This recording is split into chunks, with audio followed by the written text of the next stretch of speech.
نحمدہ ونصلی ونسلم علی رسولہ الکریم اما بعد فاعوذ باللہ من الشیطان الرجیم بسم اللہ الرحمن الرحیم یا ایہا الذین آمنوا توبوا الی اللہ توبۃ نصوحا وقال اللہ تبارک وتعالی فی مقام آخر وهو الذی یقبل التوبۃ عن عبادہ ویعفو عن السیئات ویعلم ما تفعلون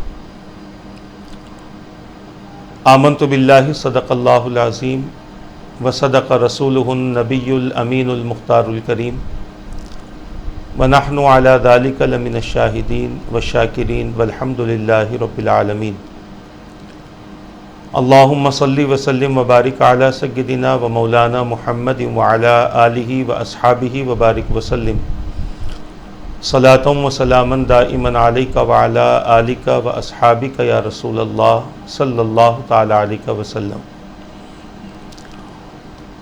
عزیزان ملت اسلامیہ، محترم ناظرین و سامعین کرام، ماہ رمضان المبارک کے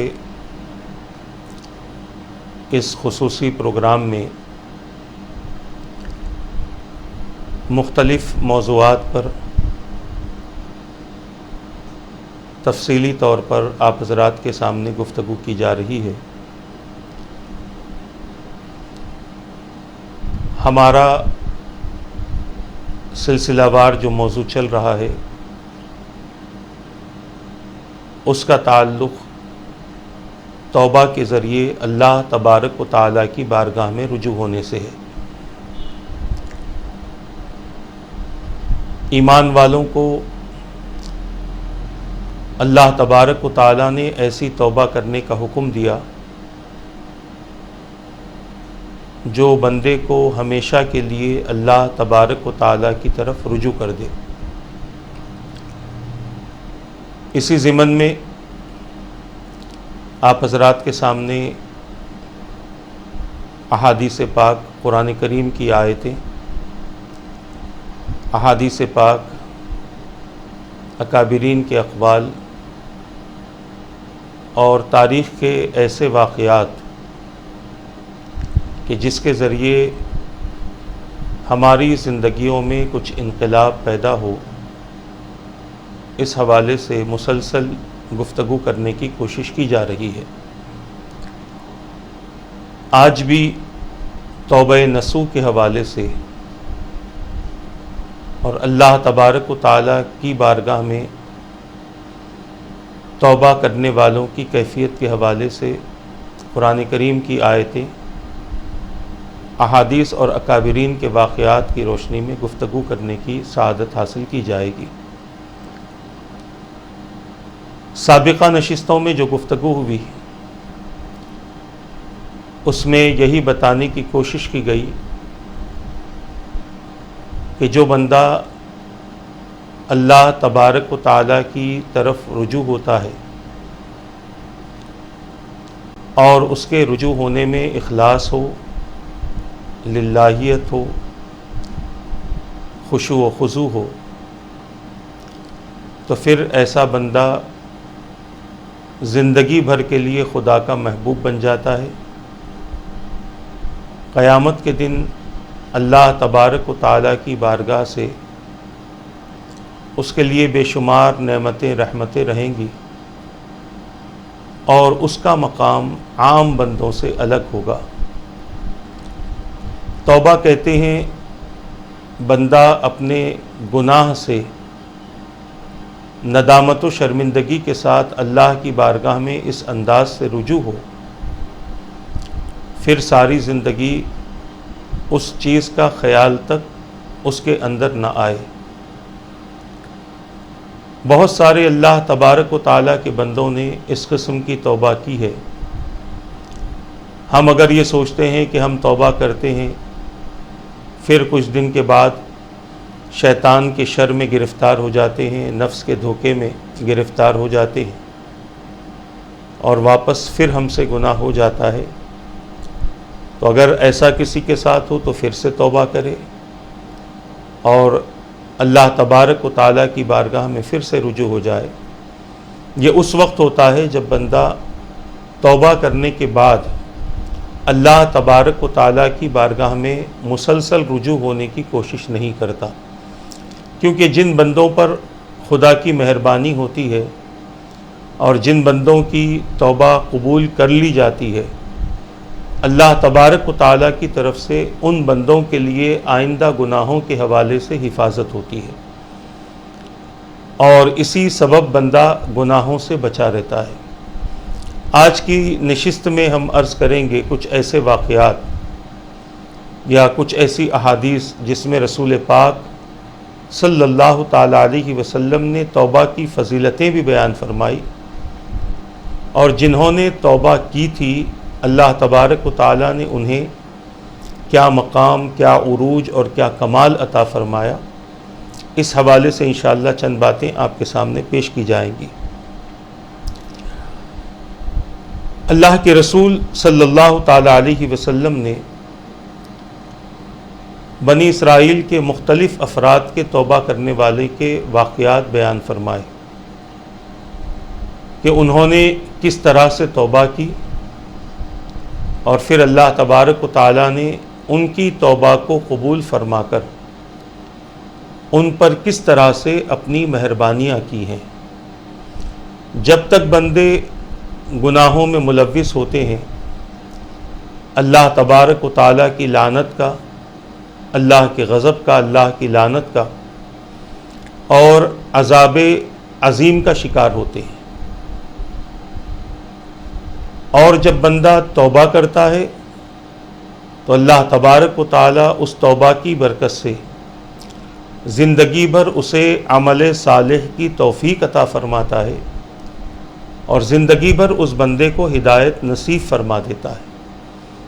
یہ میں اس بندے کی بات کر رہا ہوں جس کی نیت میں اخلاص ہے، یہ نہیں کہ لوگوں کے سامنے گناہ ہوا اور پھر لوگوں کے سامنے اپنے آپ کو نیک اور اچھا ظاہر کرنے کے لیے توبہ کرے کہ مجھ سے یہ ہو گیا، میں توبہ کر رہا ہوں۔ تو عوام کے لیے جو توبہ ہوتی ہے اس سے بندہ کوئی برکتیں حاصل نہیں کرتا، کوئی اللہ کی رحمتیں حاصل نہیں کرتا، مگر جو بندہ اللہ تبارک و تعالیٰ کے لیے توبہ کرے، اللہ کو راضی کرنے کے لیے توبہ کرے، تو اللہ تبارک و تعالیٰ اس بندے سے بہت زیادہ محبت فرماتا ہے، اور وہ اس بندے کے نصیب میں ہدایت کو داخل فرما دیتا ہے، اس بندے کے عمل کو عمل صالح بنا دیتا ہے۔ اور توبہ کی ایک برکت یہ بھی ہوتی ہے کہ اللہ تبارک و تعالیٰ برائیوں کو نیکیوں میں تبدیل فرما دیتا ہے۔ اولئک یبدل اللہ سیئاتہم حسنات، ان کی برائیوں کو نیکیوں میں تبدیل فرما دیتا ہے، برائیاں ختم ہو جاتی ہیں، اللہ تعالیٰ اس کی توبہ کی برکت سے اس کو بے شمار نیکیاں عطا فرماتا ہے۔ تو عرض کر رہا تھا کہ حضور اکرم صلی اللہ تعالیٰ علیہ وسلم نے پچھلی امتوں کے ایسے کئی واقعات بیان فرمائے ہیں۔ حضور کی امت میں بھی یہ سلسلہ جاری رہا کہ بعضوں نے گناہ کیے، اور آج کے زمانے میں تو بہت لوگ گناہ کر رہے ہیں، گناہوں کا سلسلہ جاری ہے، اور کثرت کے ساتھ میں آج کے دور میں گناہ ہو رہا ہے۔ پہلے ایک دور تھا، اکابرین اولیاء کرام کی لوگوں کے اندر صحبتیں تھیں، بزرگوں کے ساتھ بیٹھتے تھے، اللہ والوں کی بارگاہ میں حاضر ہوتے تھے، ان کے وعظ و نصیحت سنتے تھے، ان کی تقاریر سنتے تھے، بہت کچھ ان کی صحبتوں میں بیٹھ کر ان کے اندر تبدیلیاں پیدا ہوتی تھیں۔ مگر آج ماحول اچانک سے بدل گیا ہے، اور اس انداز کا بدلا ہے کہ آج بزرگوں کی صحبتیں مفقود ہو گئی، ختم ہو کر رہ گئی۔ جہاں دینی محافل ہوتی ہے وہاں اپنی لذت کے حساب سے اپنے مقرر سے تقریر سن لیتے ہیں، اور پھر اس کے بعد ان باتوں کو بھول جاتے ہیں جو مقرر نے ان کے لیے تعلیم کے طور پر کہی تھی۔ اس کے علاوہ کہیں پر دینی محافل ہوتی ہیں تو انسان وہاں بیٹھنے سے اپنی بیزارگی کا اظہار کرتا ہے، اور بہت سارے ہیلے بہانے اس کے پاس میں ہوتے ہیں نہ بیٹھنے کے لیے۔ گناہوں کے کام کے لیے آج ہمارے پاس میں پوری رات ہے، پوری رات ہم گزار دیتے ہیں گناہ کے لیے، کھیل کود میں، ہنسی مذاق میں، تماشوں میں ہماری پوری راتیں گزر جاتی ہیں۔ مگر اللہ تبارک و تعالیٰ کے ذکر کی بات آئے یا تو ہمیں نیند آتی ہے یا ہمیں سستی آتی ہے۔ بتانا یہ چاہتا ہوں کہ پہلے گناہ ہوتے تھے مگر توبہ کی بھی بہت کثرت تھی، اسی لیے وہ لوگ اس طرح سے انفرادی عذاب میں مبتلا نہیں ہوتے تھے، اور کچھ افراد تک عذاب نہیں آتا تھا کہ جو عذاب ان کے لیے ہلاکت اور تباہی کا سبب بن جائے۔ مگر جیسے جیسے گناہ عام ہوتے گئے، اللہ تبارک و تعالیٰ کا غضب بندوں کے لیے نازل ہونے لگا، اللہ کی لعنتیں نازل ہونے لگی، اور پھر ایک وقت وہ آیا کہ بندہ ایسے عذاب میں گرفتار ہوا کہ پھر اس سے چھٹکارا ناممکن ہونے لگا۔ عزیزان ملت اسلامیہ، یہ بات اپنے ذہن میں بٹھا لیں کہ اللہ تبارک و تعالیٰ جب تک اپنے بندوں کے برے اعمال سے ناراض نہیں ہوتا، اس وقت تک ان بندوں پر اپنے عذاب کو نازل نہیں فرماتا، اور جب عذاب نازل ہو چکا ہے تو اس عذاب کو دور کرنے کا ذریعہ امت محمدیہ کے پاس میں یہ ہے کہ وہ انفرادی طور پر، اجتماعی طور پر توبہ کرے، تاکہ توبہ کی وجہ سے اسے اللہ تبارک و تعالیٰ کا قرب نصیب ہو، اللہ کی محبتیں نصیب ہوں، اور وہ آفات و بلیات جس میں بندہ گر چکا ہے ان آفات و بلیات سے چھٹکارا مل سکے۔ آج بھی بہت ساری آفتیں ہمارے پیچھے لگی ہوئی ہیں، بہت ساری مصیبتیں ہمارے پیچھے لگی ہوئی ہیں، بہت ساری تکالیف ہمارے پیچھے لگی ہوئی ہیں۔ ان تمام چیزوں سے چھٹکارے کا ایک ہی ذریعہ ہے، اور وہ ہے توبہ۔ بندے کو چاہیے کہ وہ اپنے برے اعمال سے توبہ کرے، اور کوئی اگر یہ سمجھتا ہے کہ میں نے کوئی برا عمل کیا ہی نہیں ہے، پھر بھی وہ توبہ کرے، پتہ نہیں کہ اس کی توبہ کی وجہ سے اللہ تعالیٰ سب کی توبہ کو قبول فرما لے۔ تو پچھلی امتوں میں گناہ ہوتے تھے اور پھر انبیاء کرام انہیں توبہ کی طرف بلاتے تھے اور انہیں توبہ کی تعلیم دیتے تھے۔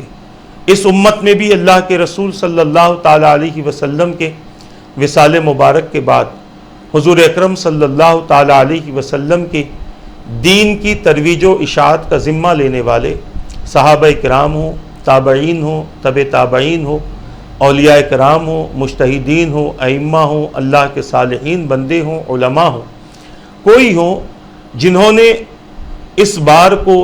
نے اس مشن کو آگے بڑھانے کا ارادہ کیا ہے، جو مشن رسول پاک صلی اللہ تعالیٰ علیہ وسلم نے دین اور اسلام کے نام پر اپنی امت کو عطا فرمایا۔ تو بے شمار اللہ کے برگزیدہ بندے ایسے بھی گزرے ہیں کہ جنہوں نے حضور پاک صلی اللہ تعالیٰ علیہ وسلم کی تعلیمات کو اس انداز سے اللہ کے بندوں کے سامنے پیش کیا کہ اللہ کے بے شمار بندے ان کی زبان سے، ان کے ذکر سے اور ان کے اقوال سے متاثر ہو کر اپنی زندگیوں کو انہوں نے تبدیل کر لیا۔ آج میں چند واقعات اس طرح سے آپ حضرات کے سامنے پیش کروں گا، اور انشاءاللہ اگلی نشست بھی ہماری اسی حوالے سے ہوگی، جس میں ہم یہ بتانے کی کوشش کریں گے کہ کس طریقے سے اللہ کے بندے توبہ کے ذریعے اپنے رب کو راضی کرتے ہوئے مرتبہ ولایت پر پہنچے ہیں۔ عتبہ ایک نام ہے، اور یہ عتبہ غلام سے مشہور ہیں۔ ان کے بارے میں یہ بات مشہور تھی کہ آپ بہت زیادہ شراب نوشی کرتے تھے اور بہت زیادہ فتنہ انگیز تھے۔ آپ کے تعلق سے یہ بات مشہور ہے، اور اس واقعے کو میں مکاشفۃ القلوب حضرت سیدنا امام غزالی رحمۃ اللہ تعالیٰ علیہ کی جو تصنیف ہے، میں اس سے اس واقعے کو آپ کے سامنے لے رہا ہوں اور پیش کر رہا ہوں۔ ایک دن معمول کے مطابق یا پھر ایسے ہی ان کا آنا حضرت سیدنا امام حسن بصری رحمۃ اللہ تعالیٰ علیہ کی مجلس میں ہوا۔ پہلے جیسے میں نے بتایا کہ اولیاء کرام اللہ تبارک و تعالیٰ کے بندوں کو واعظ و نصیحت کرتے تھے۔ بعض اللہ کے ولی ایسے گزرے ہیں جو ہفتے میں 1 مرتبہ، بعض ایسے گزرے ہیں 2 مرتبہ، بعض ایسے گزرے ہیں جو روزانہ اللہ کے بندوں کو جمع کرتے تھے اور ان کو واعظ و نصیحت کرتے تھے، قرآن کریم کی آیات سناتے تھے، درس حدیث دیتے تھے، درس فقہ دیتے تھے۔ اور اس طرح سے بہت ساری اللہ تبارک و تعالیٰ کی اللہ کے احکام کو بیان کرتے تھے اور حضور اکرم صلی اللہ تعالیٰ علیہ وسلم کے فرامین کو بیان کرتے تھے۔ حضرت سیدنا حسن بصری رضی اللہ تعالیٰ عنہ نے بھی اپنی حیات مبارکہ میں اس سلسلے کو قائم رکھا اور اس سلسلے کو آغاز بھی کیا اور پوری زندگی آپ نے اس سلسلے کو جاری رکھا۔ میں یہاں رک کر ایک بات آپ حضرات کے سامنے عرض کرنا چاہتا ہوں۔ آج بھی امت محمدیہ کو ضروری ہے کہ وہ ایسی محفلیں تلاش کرے جہاں ان کی اصلاح ہو، ایسے لوگوں کی صحبت اختیار کریں کہ جہاں بیٹھنے سے ان کی تربیت ہو۔ صرف زندگی ایسے ہی گزارنے کے لیے اللہ تبارک و تعالیٰ نے ہمیں نہیں عطا فرمائی، ہمیں بیکار پیدا نہیں کیا گیا ہے، ہمیں اللہ نے عبادت کے لیے پیدا کیا۔ دعوت و تبلیغ کی ذمہ داری ہمارے اوپر ہے، بے ایمانوں کو ایمان کی دعوت دینا یہ ذمہ داری ہمارے اوپر ہے۔ یہ سب کچھ اسی وقت ممکن ہے جب ہمارے اندر کچھ علم ہو، جب ہمارے اندر کچھ عمل ہو، ہمارے اندر اخلاص ہو، ہمارے اندر ہمارا نفس کا تزکیہ رہے اور ہم اپنی تمام تر خواہشات نفسانی کی مخالفت میں اپنی زندگی گزارتے رہیں۔ یہ اسی وقت میں ممکن ہے۔ اگر ہم یہ سب کچھ نہیں کرتے ہیں تو زندگی تو گزر جائے گی مگر بے مقصد گزرے گی، اللہ تبارک و تعالیٰ کی ناراضگی والی گزرے گی۔ لہٰذا اگر ہم اپنے رب کو ناراض کر کے اس کے غضب اور اس کے لعنت اور اس کے عذاب کے مستحق بننا چاہتے ہیں اور ان تمام چیزوں کو ہم اگر برداشت کر سکتے ہیں تو پھر ہمارے لیے یہ بات اچھی بھی ہے، بہتر بھی ہے کہ آپ کر لیں، ورنہ کسی بندے کی طاقت نہیں ہے کہ وہ اللہ تبارک و تعالیٰ کے عذاب کو برداشت کر سکے۔ معمولی سی گرمی ہم برداشت نہیں کر پاتے، زمین سے نکلنے والی تپش ہم برداشت نہیں کر پاتے، اللہ تبارک و تعالیٰ کے عذاب کو ہم کیا برداشت کر پائیں گے؟ تو بتانا یہ چاہتا ہوں کہ ہم اپنی زندگیوں کو ان لوگوں کی صحبتوں میں گزارے جن کی صحبتوں سے ہمارے نفوس پاکیزہ ہوں، ہمارے اعمال عمل صالح ہوں اور ہماری زندگی بہتر ہو اور آخرت کو باقی کرنے والی ہو۔ تو عرض کر رہا تھا، امام حسن بصری رحمۃ اللہ تعالی علیہ کی خدمت میں جب عتبہ پہنچے، اس وقت امام حسن بصری رضی اللہ تعالیٰ عنہ اس آیت کی تلاوت کر رہے تھے اور تفسیر بیان کر رہے تھے۔ الم یأن للذین آمنوا ان تخشع قلوبہم لذکر اللہ، جس کا معنی اور مفہوم یہ، کیا مومنوں کے لیے وہ وقت نہیں آیا کہ ان کے دل اللہ تبارک و تعالیٰ سے ڈرے، ان کے دلوں میں اللہ کی خاطر خشوع پیدا ہو اور اللہ تبارک و تعالیٰ کا وہ ذکر کرے، اور جو کتاب اللہ تبارک و تعالیٰ نے حق نازل کی ہے اس کی طرف ایمان والے توجہ کریں۔ یہ خطاب ایمان والوں سے اللہ تبارک و تعالیٰ کا ہے، اور جہاں جہاں ایسے خطاب قرآن کریم میں آئے ہیں، ایمان والوں کو صرف اس کو پڑھ کر آگے گزرنا نہیں ہے بلکہ اس پر توجہ کرنے کی ضرورت ہے، اور ہر ایمان والا یہ سمجھے یہ خطاب مجھ سے ہے، اللہ تبارک و تعالیٰ نے یہ حکم میرے لیے نازل فرمایا ہے۔ جب ایک بندہ حالت ایمان میں اس طرح سے سوچنے لگے گا اور پورے ایمان والوں کی یہی کیفیت ہوگی تو پھر اللہ تبارک و تعالیٰ ان کی اس کیفیت کی بنیاد پر ان پر بے شمار اپنی طرف سے احسانات نازل فرمائے گا۔ دعائیں کرنے سے پہلے ان کی دعائیں قبول ہوں گی، کیونکہ انہوں نے اللہ تبارک و تعالیٰ کے حکم کو مان لیا اور اللہ تبارک و تعالیٰ کے فرمان کے مطابق اپنی زندگی گزارنے کی کوشش کی۔ جب حضرت سیدنا حسن بصری رضی اللہ تعالیٰ عنہ نے اس آیت مبارکہ کے حصے کو پڑھا اور اس کے بعد آپ اس کی تفسیر بیان کرنے لگے، اور تفسیر بیان کرنے کا انداز اس انداز کا تھا کہ اس میں آپ نے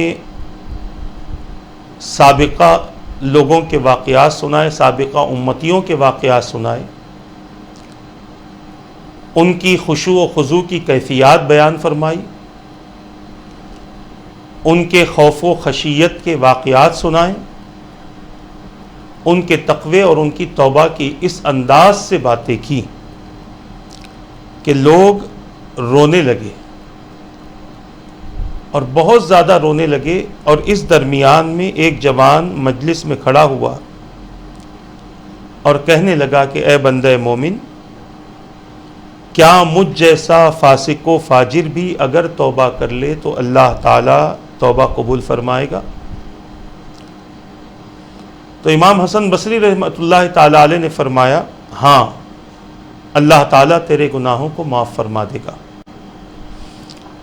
جب عتبہ نے یہ بات سنی،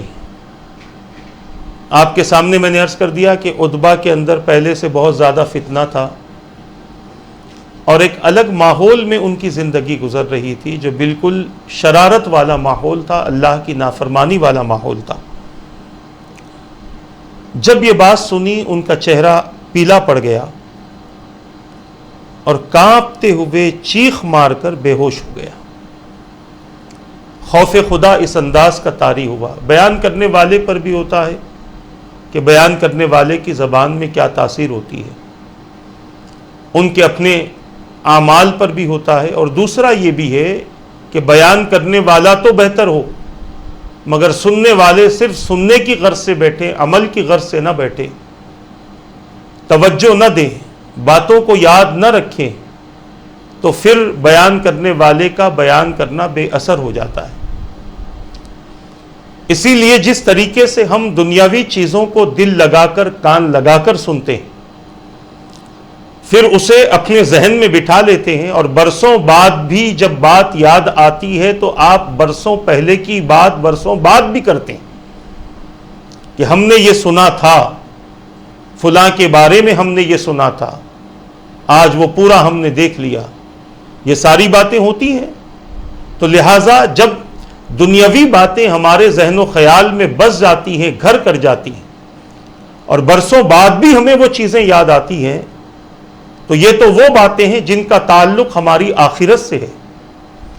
اس کو بھی جب سنیں تو صرف سنی اور انسنی نہ کر دیں، بلکہ اس کو سن کر اپنے ذہنوں میں بٹھانے کی کوشش کریں، تاکہ جب کبھی ایسا معاملہ ہمارے سامنے آئے کہ جس کو ہم نے سن رکھا تھا، لہٰذا اس کو اپنے ذہن میں تازہ کر کے اگر وہ برے اعمال ہیں تو ان سے بچ جائیں، اور اگر وہ نیک اعمال ہیں تو آپ ان کو اختیار کر لیں اور ان کے ذریعے اپنی آخرت کو سنوارنے کی کوشش کریں۔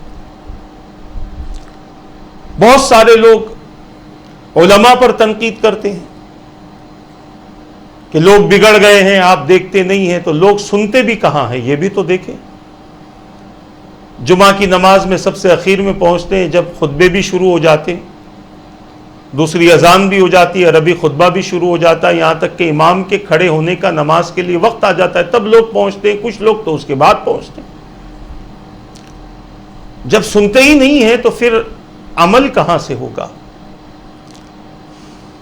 تو عرض کرنا چاہتا ہوں، جب بھی کوئی دین کی بات سنو تو توجہ دے کر سنو۔ قرآن کی کوئی آیت سنو، اس کا ترجمہ سنو تو توجہ دے کر سنو۔ یہ نہیں کہ گھر میں لگا کر چھوڑ دیا، برکتیں آتی رہیں گی، ہم اپنے کام میں مصروف رہیں گے۔ یہ قرآن کے ساتھ میں کھیل ہے، اللہ کے کلام کے ساتھ یہ بندوں کا مذاق ہے کہ اللہ کا کلام بندہ غور سے نہیں سنتا۔ وہی ٹی وی سیریل، پکچرز، اس کے علاوہ گانے، اس کے علاوہ اور جو بھی ٹی وی پر آتا ہے وہ سب کچھ جب بندہ دیکھتا ہے تو بڑے غور سے دیکھتا ہے، اور پھر جب گھر کے باہر نکلتا ہے تو وہ چیزیں اس کے ذہن میں ہوتی ہیں اور لوگوں کے سامنے اس کا تذکرہ کرتا ہے۔ مہینوں بعد یہ بھی معلوم ہوتا ہے کہ کون سے دن کون سی ٹیم نے کون سا میچ جیتا تھا، اس کا ونر کون تھا، جتانے والا کون تھا، اس کو مین آف دی میچ کس نے دیا، یہ ساری چیزیں یاد ہوتی ہیں۔ اور وہی اللہ کے کلام کی کوئی آیت کا ترجمہ بندے کے ذہن میں نہیں، اللہ کے احکام بندوں کے ذہن میں نہیں۔ میں صرف بندے کہہ رہا ہوں، اس میں بندیاں بھی شامل ہیں، عورتیں بھی شامل ہیں۔ تو عرض کرنا یہ چاہتا ہوں، بات درمیان میں آ گئی تھی. بتانا یہ چاہتا ہوں کہ جب بھی کبھی اللہ اور اس کے رسول کے احکام کی بات آئے تو ہمارے لیے لازمی اور ضروری ہے کہ اس کو صرف سنے نہیں بلکہ اس کو اپنے دل و دماغ میں جگا دیں تاکہ زندگی میں کبھی بھی وہ قول، زندگی میں کبھی بھی وہ عمل ہمارے کام آئے. سیدنا امام حسن بصری رحمۃ اللہ تعالی علیہ کی محفل میں جتنے لوگ بیٹھے تھے سب رو رہے تھے. اور پھر ایک شخص کے سوال پر آپ نے جواب بھی دیا. عتبہ غلام جو وہاں پر موجود تھے انہوں نے چیخ ماری اور بے ہوش ہو گئے. جب ہوش آیا تو حسن بصری رحمۃ اللہ تعالی علیہ نے اس کے قریب آ کر کچھ اشعار پڑھے. انہوں نے آپ کی کیفیت کو جان لیا تھا کہ یہ بندہ ایسے ہی چیخ نہیں مارا ہے، کسی سے ڈر نہیں گیا ہے، بلکہ یہ تو خدا کے خوف سے ڈر گیا اور یہ خوف اتنا حاوی ہو گیا کہ اب یہ بے ہوش بھی ہو گیا. اب اس کے سامنے آ کر پھر امام حسن بصری رحمۃ اللہ تعالی علیہ اشعار کی صورت میں اسے واعظ و نصیحت کر رہے ہیں. یہ نہیں کہا کہ اتنا ڈرنا نہیں چاہیے، ایسی چیخ نہیں مارنی چاہیے، بلکہ اب اس کے اندر اللہ کی محبت میں اور اضافہ کر رہے ہیں، اس خوف و خشیت میں اور اضافہ کر رہے ہیں، کیونکہ اللہ تبارک و تعالیٰ کے ڈر کی کوئی لمٹ نہیں ہے، کوئی حد نہیں ہے. فاتقوا اللہ ما استطعتم، تمہارے اندر جتنی طاقت ہے تم اتنا خدا سے ڈرو، جتنا ڈر سکتے ہو. صرف زبان پر ڈر نہ ہو بلکہ اتنا ڈرو کہ تمہارے جسم تھرانے لگے اور اللہ کے خوف سے کانپنے لگے. جس طرح ایک انسان جان کو ہلاک کرنے والے جانور سے ڈرتا ہے، شیر سامنے آ جائے تو ڈرتا ہے موت کے خوف سے، اللہ تبارک و تعالیٰ سے اس سے زیادہ بندے کا خوف ہو تاکہ جسم کانپتا رہے اور جسم کے گناہ اس کپکپی اور اس خوف کی وجہ سے جھڑتے رہے. یہ کیفیت بندے کے اندر پیدا ہونے کی ضرورت ہے. سیدنا امام حسن بصری رحمۃ اللہ تعالی علیہ نے کچھ اشعار اس نوجوان کے سامنے پڑھے. ان اشعار کا ترجمہ عربی میں پڑھے، ان کا ترجمہ میں آپ کے سامنے عرض کر رہا ہوں. فرماتے ہیں اے اللہ کے نافرمان جوان، جانتا ہے نافرمانی کی سزا کیا ہے؟ نافرمانوں کے لیے جہنم ہے اور حشر کے دن اللہ کی سخت ناراضگی ہے. اگر تو نار جہنم پر راضی ہے تو بے شک گناہ کرتا رہے، ورنہ گناہوں سے رک جا. تو نے اپنے گناہوں کے بدلے اپنی جان کو رہن رکھا ہے، اس کو چھڑانے کی کوشش کر. گناہوں میں اتنا مصروف نہ ہو جا کہ اب تیری جان جہنم کی نذر ہو جائے. سب سے پہلے آپ نے ارشاد فرمایا کہ نافرمانی کی سزا کیا ہے جانتے ہیں. انسان کے اندر یہی باتیں تبدیلی پیدا کرتی ہیں. جب تک انسان کسی جرم کے سزا کے بارے میں نہ جانتا ہو وہ بڑی آزادی کے ساتھ وہ جرم کر لیتا ہے، مگر جب سزا کے طور پر سزا کے لیے جب اسے پکڑا جاتا ہے اور جب سزا دی جاتی ہے،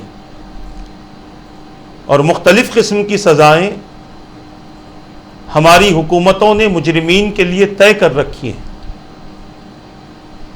کہ کسی کو قتل کرو گے یہ سزا، چوری کرو گے یہ سزا، زنا کرو گے یہ سزا، اور اس کے علاوہ اور بھی بہت سارے جرائم ہیں جن کی سزاؤں کا ذکر قانون کی کتابوں میں ملتا ہے، اور پھر وہ سزا ان کے لیے خاص ہے اور مختص ہے.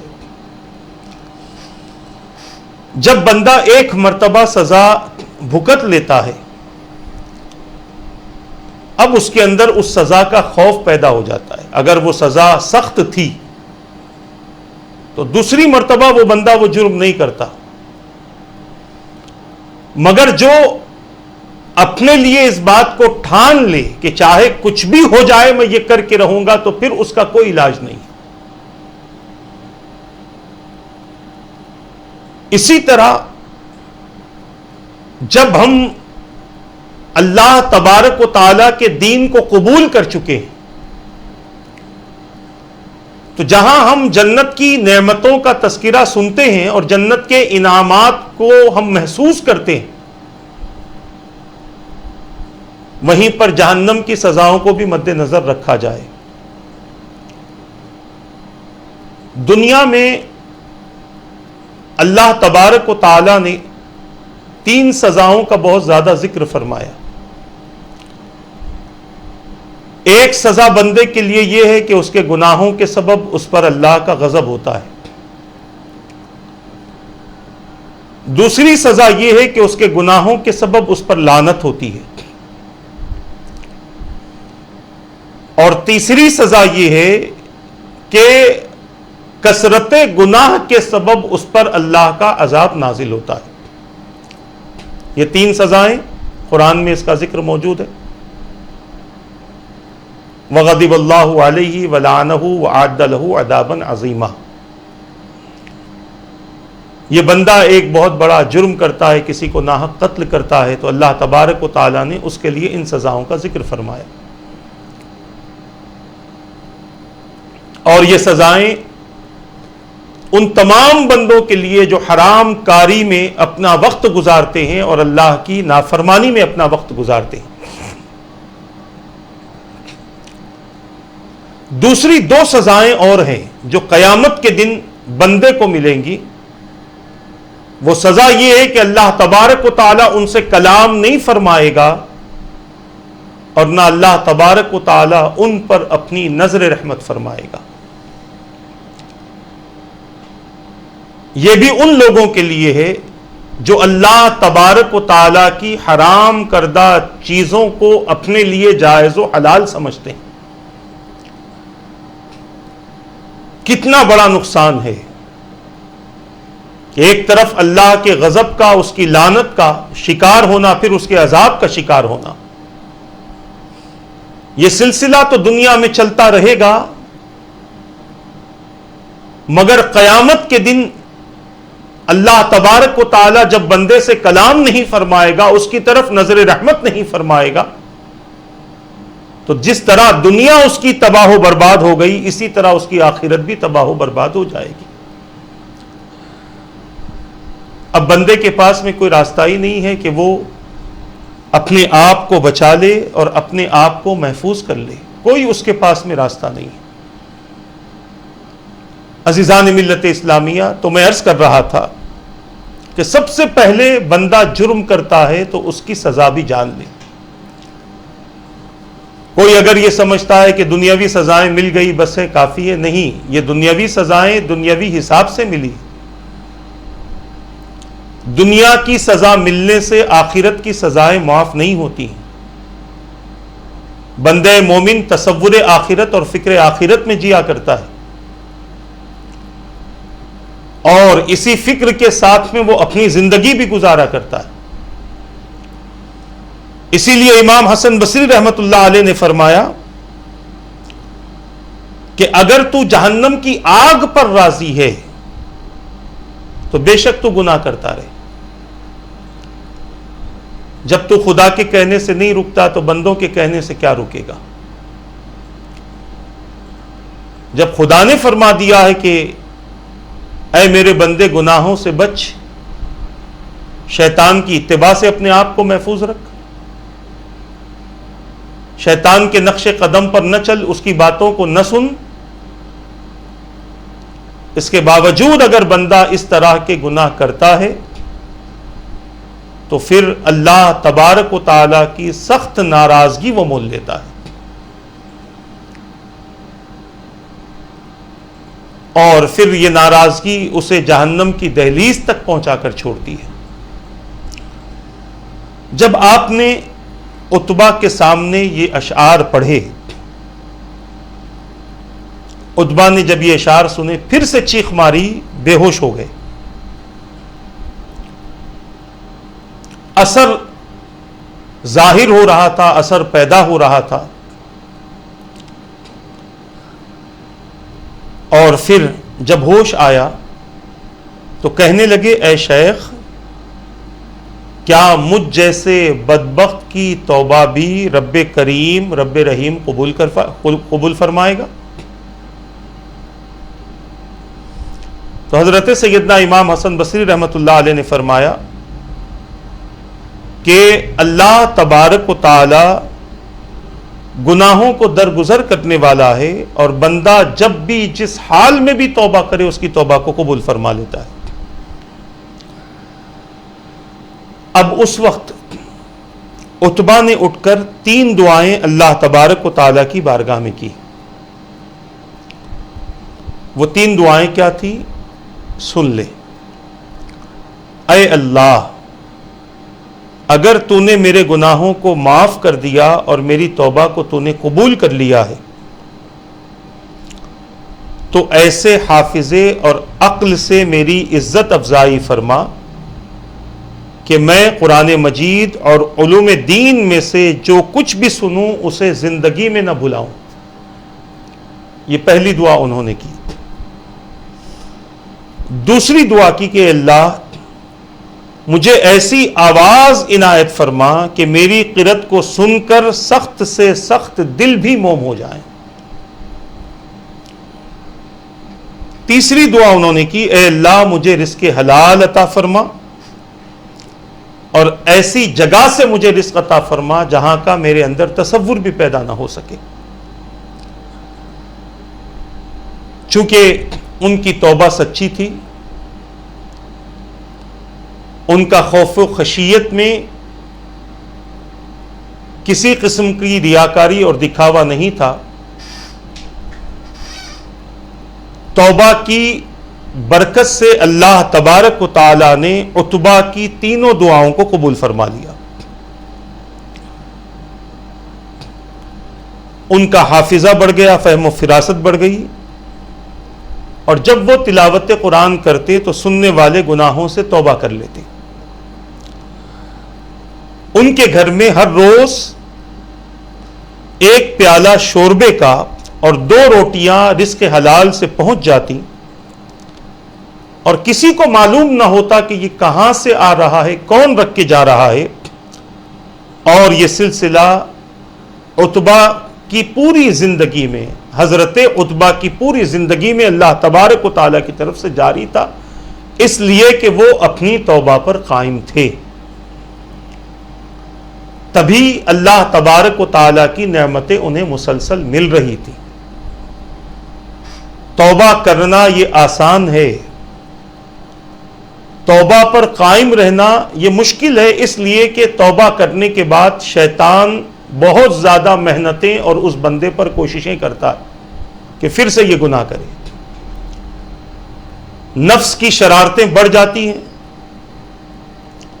نئی نئی چیزوں کی طرف وہ متوجہ کرنے کی کوشش کرتا ہے، اور معاشرے کے چند افراد شیطان کے بہکاوے میں آ کر اس بندے کو اپنی گرفت میں کرنے کی کوشش کرتے ہیں جو اللہ تبارک و تعالیٰ کی بارگاہ میں توبہ کے ذریعے رجوع ہو چکا ہے. تو اب اس مزاج کو ذہن میں بٹھا لیں، اس بات کو ذہن میں بٹھا لیں، مسلسل اللہ کی نعمتیں اور رحمتیں چاہیے تو پھر اپنی توبہ پر ہمیشہ قائم رہنا یہ لازمی اور ضروری ہے. اگر نہیں رہیں گے تو پھر اس کی برکتیں اور اس کے فائدے ہمیں حاصل نہیں ہو سکتے. اسی لیے اللہ تبارک و تعالیٰ نے ایک موقع پر بھی فرمایا ان اللہ لا یضیع اجر من احسن عملا او کما قال، بے شک اللہ تبارک و تعالیٰ نیک عمل کرنے والوں کے اجر کو ضائع نہیں فرماتا، ان کا اجر باقی رہتا ہے، مسلسل وہ اجر سے مستفیض ہوتے رہتے ہیں، فیض یاب ہوتے رہتے ہیں. کسی عالم سے سوال کیا گیا جب بندہ توبہ کرتا ہے تو کیا اسے اپنے توبہ کے مقبول یا غیر مقبول ہونے کا پتہ چلتا ہے کہ میری توبہ قبول ہوئی یا نہ ہوئی؟ تو عالم نے جواب دیا ایسی مکمل بات تو نہیں مگر اس کی کچھ نشانیاں ہیں جن سے توبہ کی قبولیت کا پتہ چلتا ہے۔ وہ کیا نشانیاں ہیں؟ پہلی نشانی یہ ہے کہ وہ اپنے آپ کو گناہوں سے پاک رکھتا ہے، یہ توبہ کی قبولیت کی نشانی۔ جس گناہ سے بھی توبہ کی ہے اس سے بھی پاک رکھتا ہے، اس کے علاوہ اور جتنے بھی گناہ تھے ان گناہوں سے اپنے آپ کو بچانے کی کوشش کرتا ہے۔ دوسری بات فرمائی، اس کے دل سے خوشی غائب ہو جاتی ہے، ہر دم اللہ کو موجود سمجھنے لگتا ہے۔ یعنی دل کی خوشی جو نفس کے ذریعے حاصل ہوتی ہے، بندہ اب اپنے آپ کو اپنی زندگی میں بے شمار غموں کو شریک کر لیتا ہے۔ یہ غم کون سے ہوتے ہیں؟ یہ دنیا کے غم نہیں ہوتے، بلکہ یہ آخرت کے غم ہوتے ہیں، آخرت کی فکر ہوتی ہے۔ کبھی قبر کا تصور ہوتا ہے، کبھی قیامت کے مناظر نگاہوں کے سامنے ہوتے ہیں، کبھی قرآن پڑھ کر عذاب و ثواب کا ذکر سن کر اس کے اندر ایک قسم کی عجیب سی کیفیت پیدا ہوتی ہے۔ یہ ساری وہ چیزیں ہیں جو اللہ تبارک و تعالیٰ کی طرف سے بندے کے دل میں پیدا کر دی جاتی ہیں۔ موت کا خوف ہوتا ہے، اپنی زندگی میں اعمال صالحہ کی کمی کا غم ہوتا ہے، تو جتنی خوشیاں تھی دنیاوی حساب سے وہ سب نکال دی جاتی ہیں اور آخرت کا غم اس کے زندگی کا حصہ بنا دیا جاتا ہے۔ یہ بھی توبہ کی قبولیت کی ایک نشانی ہے۔ پھر فرمایا نیکوں کے قریب اور بروں سے دور ہونے لگتا ہے۔ یہ توبہ کی قبولیت کی ایک نشانی ہے کہ بری صحبتیں چھوڑ دیتا ہے، اللہ کے نیک بندوں کی صحبتوں کو تلاش کرتا ہے، علم دین کی محافل میں بیٹھتا ہے، اللہ کے ذکر کی مجلسوں کو آباد کرتا ہے، ایسی مقام پر بیٹھتا ہے جہاں پر اللہ تبارک و تعالیٰ سے خوف و خشیت کی باتیں کی جاتی ہوں، تقوی کی باتیں کی جاتی ہوں، توبہ کی باتیں کی جاتی ہوں، آخرت کے فکر کی باتیں کی جاتی ہوں۔ اسی طرح دنیا کی تھوڑی سی نعمت کو عظیم اور آخرت کی اکثر کثیر نیکیوں کو قلیل سمجھتا ہے۔ یعنی دنیا میں تھوڑا سا بھی مل جائے سمجھتا ہے مجھے بہت مل گیا، یہ توبہ کی قبولیت کی علامت ہے۔ اور آخرت کے لیے بہت زیادہ نیکیوں کا ذخیرہ بھی اس نے جمع کیا، پھر بھی سمجھتا ہے کہ اس نے کچھ بھی نہیں کیا ہے اور اس کو بہت قلیل سمجھتا ہے۔ اپنے دل کو ہر وقت فرائض خداوندی میں مصروف اور اپنی زبان کو بند رکھتا ہے۔ یہ توبہ کی قبولیت کی علامت ہے کہ بندہ اپنے فرائض کو ادا کرتا ہے، چاہے وہ فرائض حقوق اللہ کے حوالے سے ہوں یا حقوق العباد کے حوالے سے ہوں، اور پھر اپنی زبان کو اپنے کنٹرول میں کر لیتا ہے، اپنے قابو میں کر لیتا ہے، اسے بڑبڑانے نہیں دیتا، اسے غیر غلط الفاظ استعمال کرنے نہیں دیتا، بلکہ اس کو اپنے کنٹرول میں رکھ کر، اس کو اپنے قابو میں رکھ کر اللہ تبارک و تعالیٰ کی وہ بندہ رضا چاہتا ہے۔ یہ توبہ کی قبولیت کی علامت ہے۔ پھر فرماتے ہیں ہمیشہ اپنے سابقہ گناہوں پر غور و فکر کرتا ہے اور غم اور پریشانی کو اپنے لیے لازم کر لیتا ہے۔ یہ ان لوگوں کی بات بتائی گئی کہ جن کو یہ پتہ کرنا ہے کہ اس کی توبہ قبول ہوئی یا توبہ قبول نہ ہوئی، اور اس شخص کی کیفیت یہ ہوتی ہے کہ وہ اپنے گناہوں کو، سابقہ گناہوں کو یاد کرتا ہے کہ میں نے سابق میں اتنے گناہ کیے ہیں، اتنی غلطیاں کی ہیں، میری معافی کا کیا بنے گا۔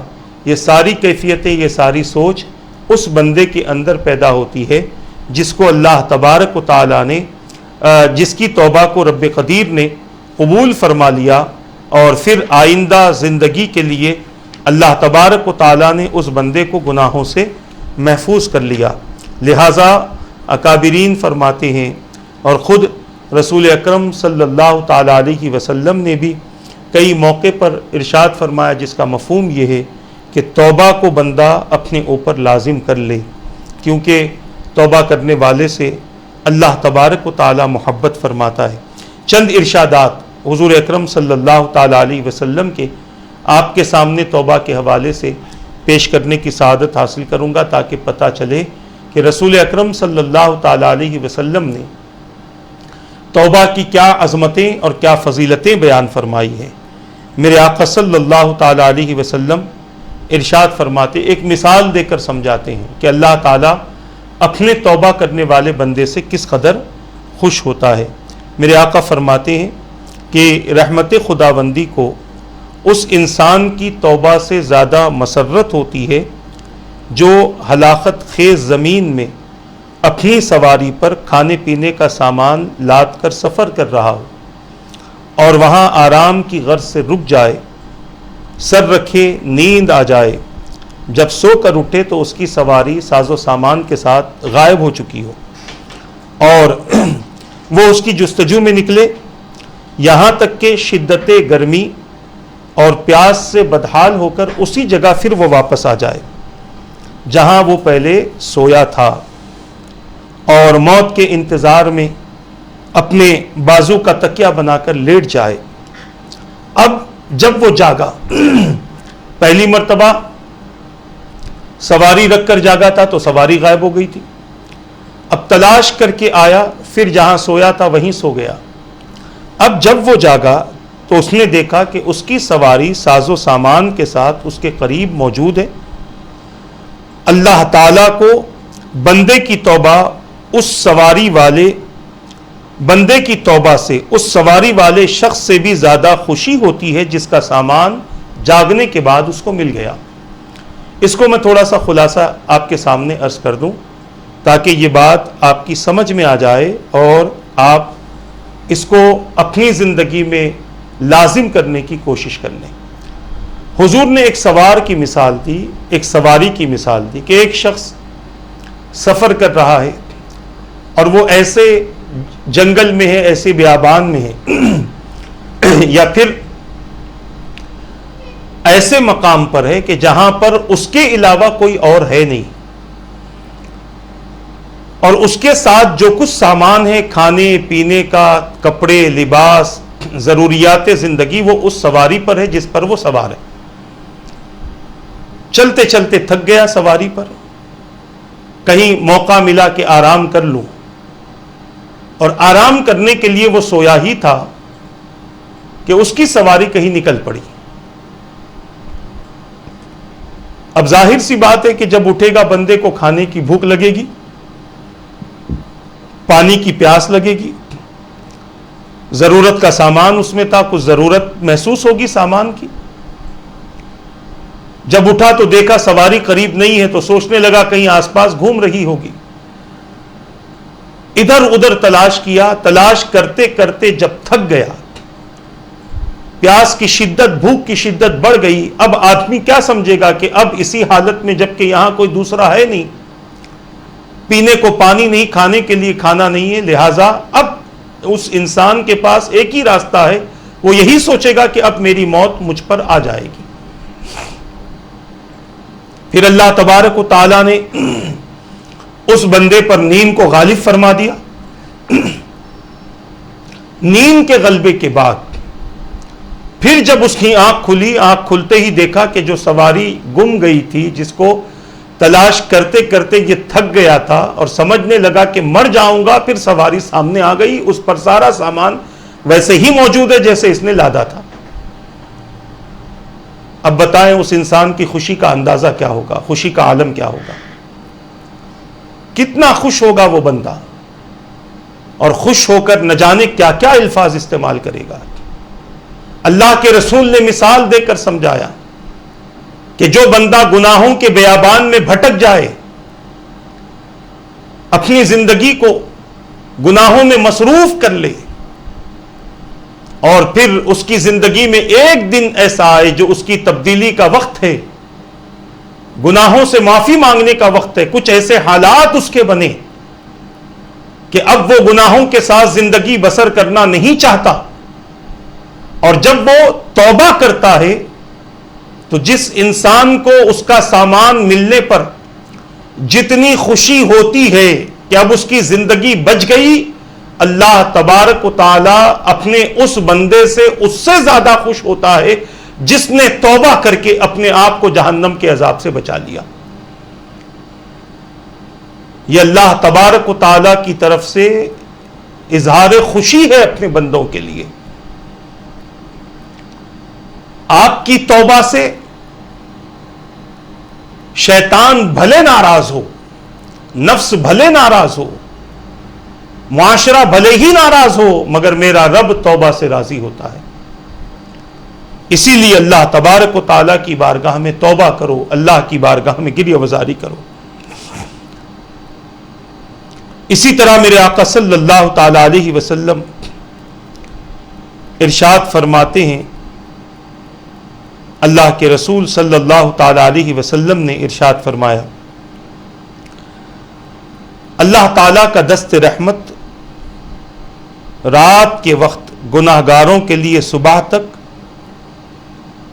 اور دن کے گناہگاروں کے لیے رات تک دراز رہتا ہے، اس کی شان کے مطابق.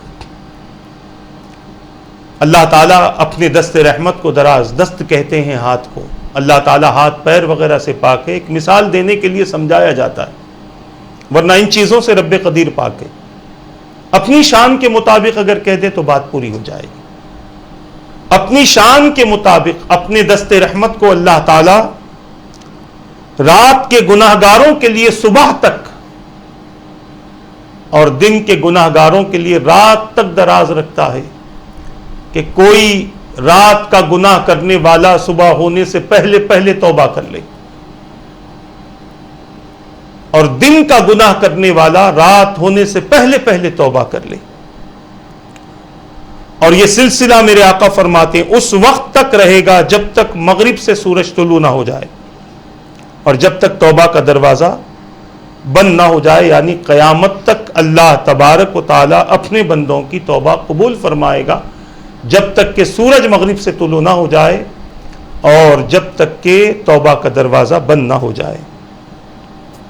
اسی طرح میرے آقا تاجدار مدینہ صلی اللہ تعالی علیہ وسلم ارشاد فرماتے، اگر تم نے آسمان کے برابر گناہ کر لیے اور پھر شرمندہ ہو کر تم نے توبہ کر لی تو اللہ تعالیٰ تمہاری توبہ کو قبول فرمائے گا.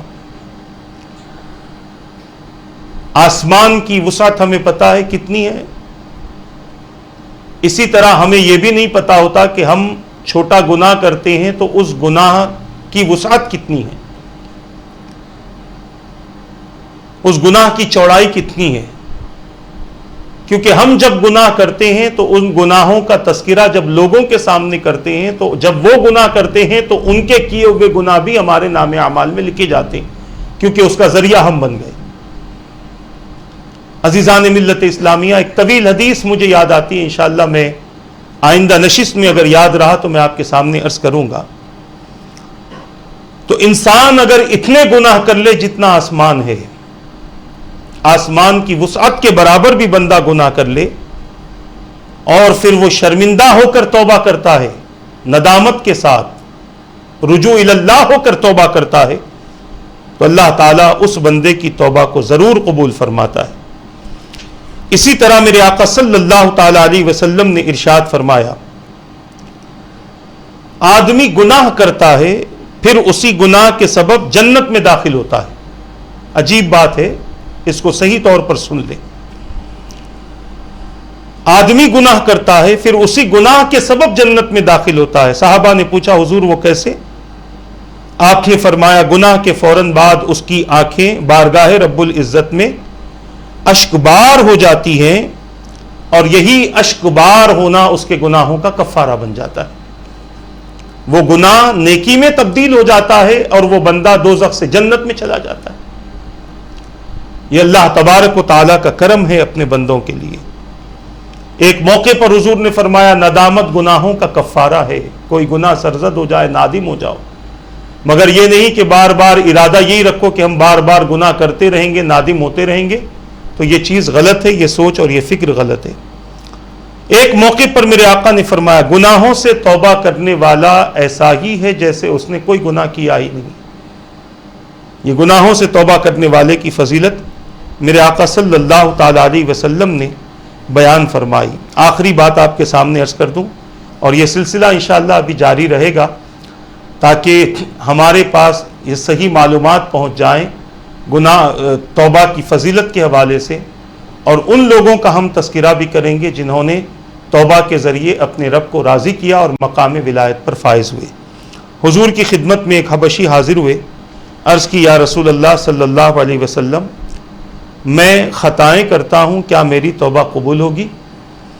اللہ کے رسول صلی اللہ علیہ وسلم نے فرمایا ہاں، اور ارشاد فرمایا وہ کچھ دور جا کر وہ واپس آیا۔ حضور نے فرمایا ہاں، تو پھر وہ کچھ چلا گیا، پھر واپس آیا اور دریافت کیا کہ حضور میں جب گناہ کرتا ہوں تو میرا رب دیکھتا ہے؟ آپ نے ارشاد فرمایا ہاں۔ حبشی نے اتنا سنا، اتنا سنتے ہی خوف و خشیت کا یہ عالم ہوا، ایسی چیخ ماری، تڑپتے ہوئے بے ہوش ہوئے، اور زمین پر جب گرے تو ان کی جان ان کے جسم سے جدا ہو گئی تھی۔ یہ اللہ تبارک و تعالیٰ کا خوف ہے جب بندے کے اندر پیدا ہوتا ہے۔ وَلِمَنْ خَافَ مَقَامَ رَبِّهِ جَنَّتَانِ، کہ جو اللہ کے سامنے کھڑے ہونے سے خوف رکھے اس کے لیے 2 جنتیں اللہ نے تیار کی ہیں۔ عرض کرنا یہ ہے کہ توبہ کی حقیقت کو سمجھنے کی کوشش کرو۔ یہ دنیاوی زندگی مختصر سی ہے، اور اس زندگی کے حصول کے لیے ہمیں روکا نہیں گیا ہے، بلکہ آپ کو اللہ تبارک و تعالیٰ نے دنیا میں بے شمار کام کرنے کا حکم بھی دیا ہے، مگر ساتھ ہی ساتھ بندے کو چاہیے کہ اللہ تبارک و تعالیٰ کی طرف رجوع رہے اور اپنی زندگی کو کبھی بھی توبہ سے خالی نہ رکھے، کیونکہ اگر زندگی توبہ سے خالی ہوگی تو پھر بڑی مشکلات کا سامنا دنیا میں، قبر میں اور قیامت کے دن کرنا پڑے گا۔ اللہ تبارک و تعالیٰ سے دعا ہے رب قدیر جو کچھ کہا گیا کہنے میں غلطی ہو تو اپنے حبیب کے صدقے معاف فرما دے، ان باتوں پر مجھے اور ان سب کو عمل کی توفیق عطا فرما، ان باتوں کو عام کرنے کی توفیق عطا فرما۔ پروردگار ہمیں بھی توبہ کی توفیق عطا فرما، توبہ پر استقامت نصیب فرما، تا دم حیات مولا اس توبہ پر استقامت عطا فرما دے، اس توبہ کے ذریعے ہماری دنیا کو بہتر بنا دے، ہماری آخرت کو بہتر بنا دے۔ اے رب قدیر اپنے فضل و کرم سے اپنے حبیب پاک صلی اللہ علیہ وسلم کے صدق و طفیل اس ماہ مبارک میں ہمارے تمام گناہوں کو معاف فرما دے۔ جن کو تو اس عشرے میں جہنم سے آزاد فرمانے والا ہے، مولا ہمیں بھی، ہمارا نام بھی ان لوگوں میں شامل فرما، ہمارے مرحومین اور ہماری نسلوں کا نام بھی ان مرحومین میں شامل فرما۔ اے رب قدیر اپنے عذاب سے، اپنی لعنت سے، اپنے غضب سے ہم سب کو محفوظ فرما۔ اے رب قدیر ہم سب سے بیماریوں کو دور فرما دے، پریشانیوں کو، مصیبتوں کو دور فرما دے، ظالموں کے ظلم سے بچا، حاسدوں کے حسد سے بچا۔ اے پروردگار ہمارے لیے نہیں، اپنے حبیب پاک صلی اللہ علیہ وسلم کے وسیلے سے ہم سب کی دعاؤں کو قبول فرما دے۔ جن جن لوگوں نے دعاؤں کے لیے کہا ان کے جائز مقاصد کو پورا فرما دے، جو کہتے رہتے مولا ان کی دعاؤں کو قبول فرما۔ ایمان کی سلامتی کے ساتھ زندگی عطا فرما، ہمیں ہمارے قرضوں سے آزاد فرما دے، اس سے نکلنے کی صورتیں پیدا فرما دے۔ پروردگار جتنے دنیا میں پریشان حال ہیں ان کی پریشانیوں کو دور فرما۔ مولا جو کرونا وائرس نام کی بیماری ہے اس بیماری کو ہم سے دور فرما دے۔ مسجدوں کے دروازے ہمارے لیے کھول دے، کعبۃ اللہ مسجد نبوی شریف کا دروازہ کھول دے۔ پروردگار مساجد میں عبادت کے موقع عطا فرما دے، تیرے گھر میں عبادت کے موقع عطا فرما دے۔ مولا جب تک زندہ رہیں ایمان کی سلامتی کے ساتھ زندہ رکھ، جب آخری وقت آئے کلمہ پڑھتے ہوئے نبی کا دیدار کرتے ہوئے موت نصیب فرما۔ کل بروز قیامت ہمیں، ہماری نسلوں کو، ہمارے مرحومین کو اپنے حبیب کی شفاعت عطا فرما دے برحمتک یا ارحم الراحمین۔ وما علینا الا البلاغ۔ السلام علیکم ورحمۃ اللہ وبرکاتہ۔